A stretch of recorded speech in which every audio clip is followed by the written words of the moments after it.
6 na buwang gulang na sanggol nawawala sa paglubog ng bangka sa Zamboanga City. Bangga naman ang pickup truck at tricycle sa Maasim, Sarangani, 3 ang patay. Paspasan po natin ang ilang disgrasya sa probinsya. Driver sa Mangaldan, Pangasinan, sugatan matapos bumangga sa tricycle.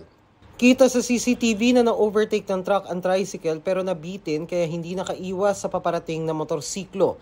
Ligtas ang tricycle driver maging ang 2 sakay habang sugatan ng rider, nagkaayos na ang 2 panig. 3 sakay ng tricycle na galing sa outing patay matapos mabangga ng pickup truck sa Maasim, Sarangani. Wasak ang parehong sasakyan. Bumangga pa ang pickup sa isang bahay kubo. Ayon sa pulisya, galing sa outing ang 3 nasawing sakay ng tricycle.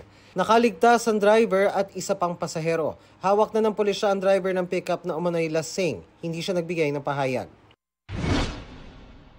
6 sugatan matapos mahulog ang sinasakyan tricycle sa bangin sa Katanawan, Quezon. Base sa investigasyon, nawalan daw ng preno ang tricycle kaya hindi ito na-control ng driver kaya nahulog sa bangin. Ligtas na ang mga pasahero matapos dalhin sa pagamutan. Pampasaherong bangka patungong Basilan lumubog sa laot sa Zamboanga City. 43 pasahero ang na-rescue pero isang sanggol na 6 na buwang gulang na nabitawan umano ng kanyang ina ang hinahanap pa. Hinihinalang overloaded ang bangka.